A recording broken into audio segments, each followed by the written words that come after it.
salaries of the ISRO scientists was not paid, in time. I am an employee. Even now I am a pensioner from the ISRO, and I get on the 29th itself the month's pension is credited. There is no caste, creed, religion, region, no discrimination. I don't think anybody had any faith in ISRO. Failures are common. Right.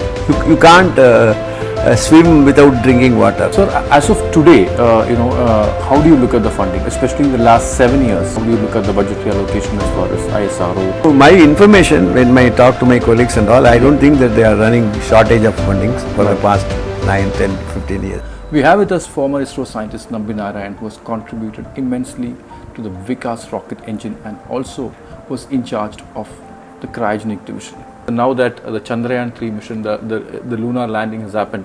So, as a former scientist of ISRO, how do you look at this? Well, it's a great achievement. There is no doubt about it.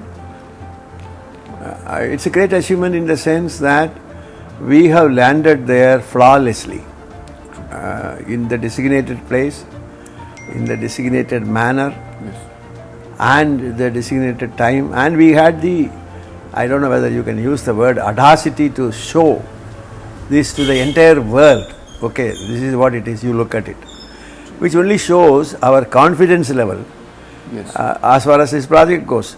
We are 100% confident, come and have a look at it. We are not telling a lie. So that way it is a great achievement. It is an exhibition of our ability to do what we say. That's the way I will look at it. I am happy about it. The second important thing is that this is one issue which has brought the unification of the entire community. I don't think in the near past there are issues where we are together. Let it be any issue which the parliament enacts or which the politicians talk about. Ellarum divided opinion. Yes. Wherever it is a divided opinion. Yes. But at the same time, here is a place where the entire country was united. There is no caste, creed, religion, region, no discrimination. Everybody was either praying or waiting or anxious. True. And when we have accomplished it, they are excited. True. Nobody told them to celebrate it this way, that way and all. Yeah. So I was very happy, and then I watched myself, the younger generation, particularly in the age group of teenage, they are very happy.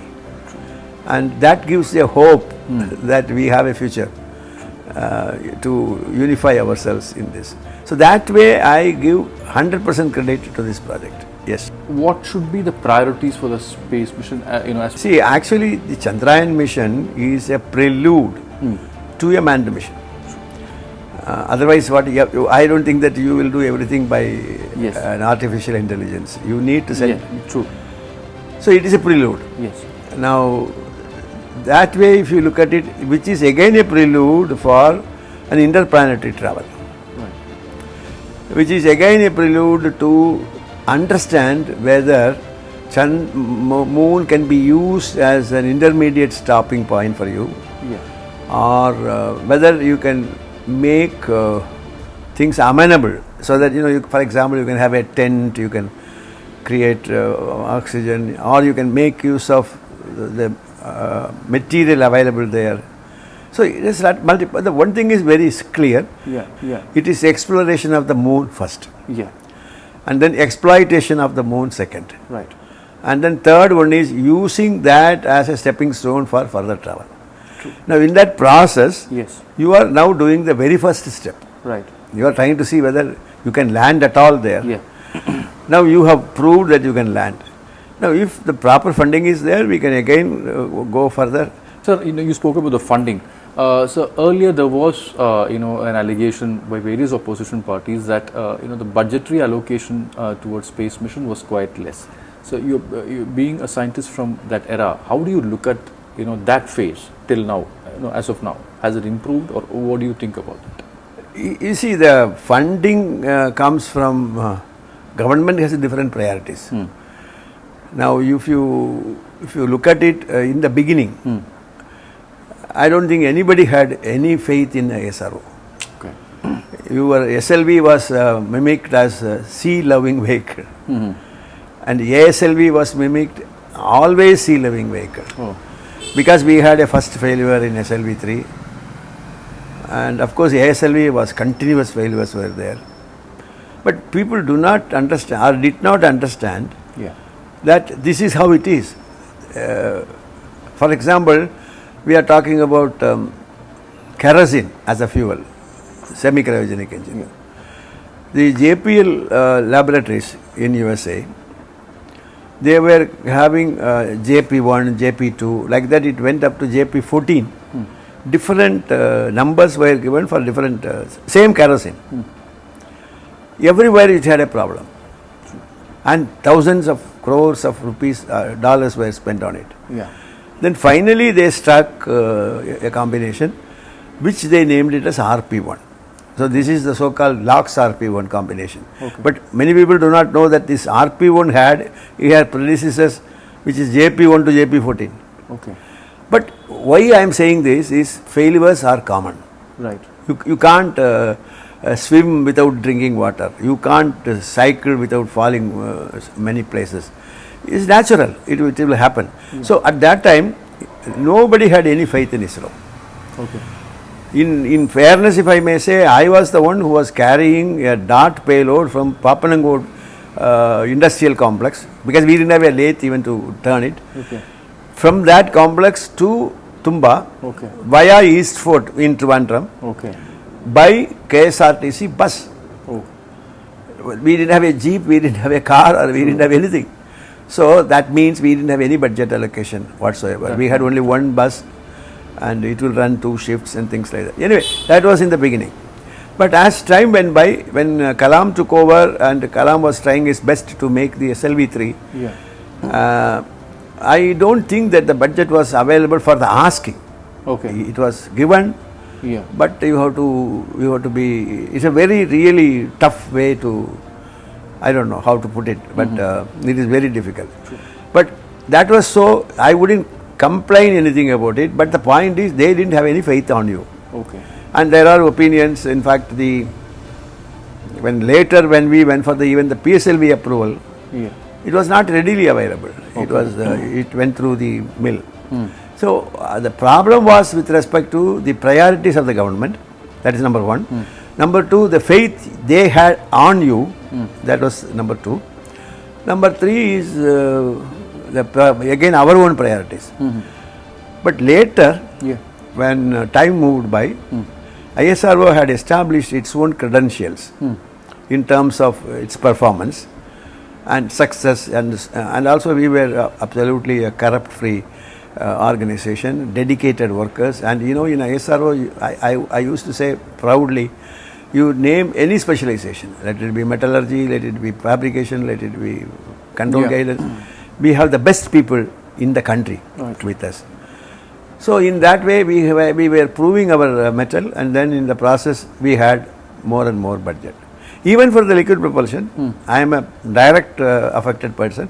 We didn't have the money we asked for. Okay. In fact, I would say that it was very much delayed because of want of money. Okay. But as time went by, as I told you, we were performing well. We had an opportunity. Then the government had an appreciation. Okay. And the time also came. For example, the satellite business came in the middle because they were weighing between various options. So we got the funding. Right. Sir, as of today, how do you look at the funding?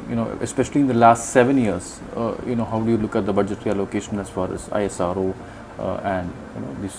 Anyway, as far as I am concerned, I am out of ISRO for so many. But to my information, when I talk to my colleagues and all, I don't think that they are running shortage of fundings for the past 9, 10, 15 years. I don't know, 10 years at least. Okay. If you are meaning the present government. Okay. The present government has an approach to support these activities. Right. So we had a good amount of funding. Right. Sir, just after this lunar soft landing got over, we saw a lot of politics that's been playing on the ground, especially the opposition parties saying that the Prime Minister is trying to take the entire credit of this project, where he came in the television screens, when the landing took place. And the BJP is also saying the same thing, that it was Prime Minister who actually gave the full moral support. How do you look at this? it looks like a child's play for me. Okay. Supposing you take today, as far as ISRO is concerned, who is responsible for this success? If you ask me, and if you say that you name one person, whom I will name? Naturally, the chairman ISRO. Because the chairman ISRO is the person who was controlling the entire thing. Yeah. So, Somnath has taken all the credit and left all the people at. Is it correct? Whether you like it or not, Yeah. it is Somnath who was who Heading is the- controlling the whole thing. Yeah. Same way, when you go into a national project, Yeah.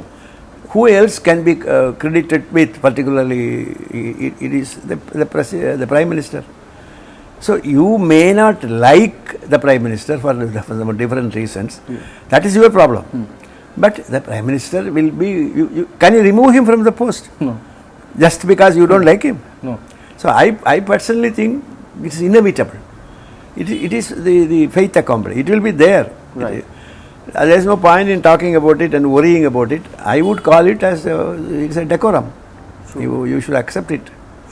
So there is no controversy. See, the problem is since you don't like a person, you don't like him to say this, and then you put a counter. You see, what is this? I personally don't attribute. I don't think it is worth talking about it.